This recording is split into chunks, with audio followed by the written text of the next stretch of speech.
The fear of solitude. This is what they suffer from, and so they fail to truly find themselves. Humans are inherently social creatures, ill-equipped to endure the extreme isolation that tests the boundaries of the human spirit.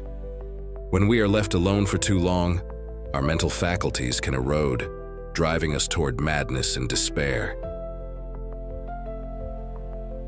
The use of solitary confinement and exile as punishments dates back centuries, a testament to humanity's deep understanding of how isolation preys on our deepest fears. In modern times, however, our fear of being alone is no longer confined to extreme scenarios. For many, the thought of prolonged solitude, even in small doses, is enough to spark anxiety. In this video, we will explore this pervasive fear, unravel the toll it takes on relationships and personal growth, and uncover how embracing solitude can lead to profound transformation. Many thinkers suggest that the fear of being alone is, at its core, a fear of facing oneself.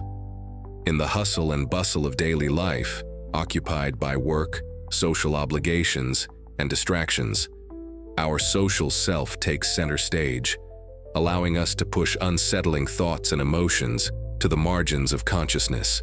But in the absence of constant engagement with others, our darker, hidden aspects often rise to the surface, forcing us to confront the parts of ourselves we might rather avoid. Friedrich Nietzsche once wrote, "What is it that lives on in solitude? It is the beast within." This metaphor speaks to the internal struggle that solitude can stir, a reckoning with our inner demons that, if left unchecked, can transform solitude into a tormenting curse. Some individuals endure this reckoning, taming and integrating their inner darkness through heroic effort. But Nietzsche believed that most people would crumble under such a confrontation.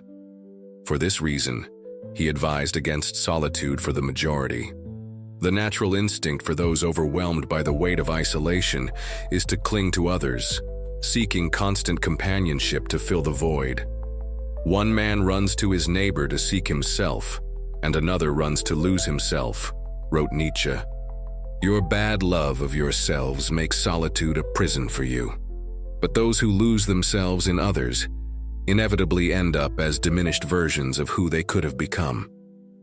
To reach our fullest potential, we must strive to meet what psychologist Abraham Maslow called our meta-needs: truth, beauty, and goodness. As Ernest Becker observed in his influential book, The Denial of Death, these higher needs cannot be fully satisfied through other people. You cannot draw blood from a stone, he wrote, nor can you extract spirituality from a merely physical being. Attempts to fulfill all our deeper needs through romantic or social relationships often lead to the idealization of others, creating unhealthy dependencies. If a partner becomes your god, they can just as easily become your devil, wrote Becker. When we make someone else the sole arbiter of our worth, we lose our sense of self, becoming a mere reflection of their expectations. This dependency, whether on a divine figure or a partner, often harbors deep-seated resentment, as we realize we have given up too much of ourselves. To avoid such relationships of dependency, we must cultivate what 20th century psychoanalyst Donald Winnicott called the capacity to be alone. When the fear of solitude forces us to lean excessively on others, our false self emerges, a persona shaped by what we think others want us to be. According to Winnicott, learning to embrace solitude allows us to dismantle this false self, rediscovering our authentic emotions, desires, and identity.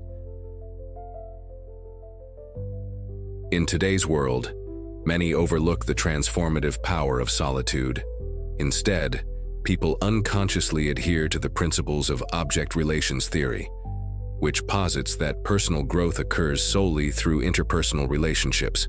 John Bowlby, a proponent of this view, wrote in Attachment and Loss, "Intimate attachments to other human beings are the hub around which a person's life revolves."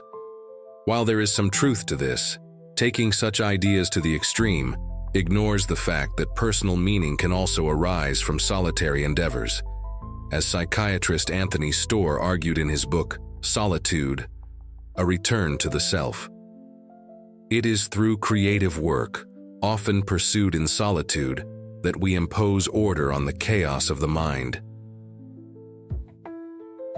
Solitude fosters identity and self-realization by enabling us to engage deeply with our passions. Creative minds, from inventors to artists, often define themselves through their work, not through constant social interaction. This ability to achieve self-actualization through solitude led Fyodor Dostoevsky to declare, "The soul's solitude is as essential as food is to the body." In solitude, we cultivate resilience, forge our character, and maintain independence in our relationships. Yet, as we embrace solitude, we must heed Nietzsche's warnings about its dangers that inspired Goethe to write, "There is nothing more dangerous than solitude." The paradox is that the rewards of solitude are often intertwined with its risks. Only by facing the darkness within can we unlock the transformative potential of being alone. Rainer Maria Rilke captured this sentiment beautifully. Do not be confused by the fact that there is something in you that wants to escape solitude. It is hard to be alone, but what is hard must be done. Solitude, though difficult, is a challenge worth embracing. In its trials, we find the keys to self-discovery, independence, and the rare confidence of someone who has achieved mastery over themselves. Solitude, though challenging, can be a powerful tool for personal growth, self-discovery, and ultimately reclaiming sovereignty over your own mind. By confronting the fears that arise in isolation, we can unlock the strength to shape our character, forge our creativity, and foster authentic independence. But what do you think? Do we fear solitude because it confronts us with our truest selves? Or is it society that has conditioned us to dread being alone? Share your thoughts in the comments below. I'd love to hear your perspective. If you found this video insightful, make sure to check out the books mentioned in the description to dive deeper into these transformative ideas. Don't forget to like this video, subscribe to the channel, and turn on notifications so you never miss another thought-provoking exploration of psychology, philosophy, and personal growth. Together, let's uncover the truths that shape who we are and who we can become.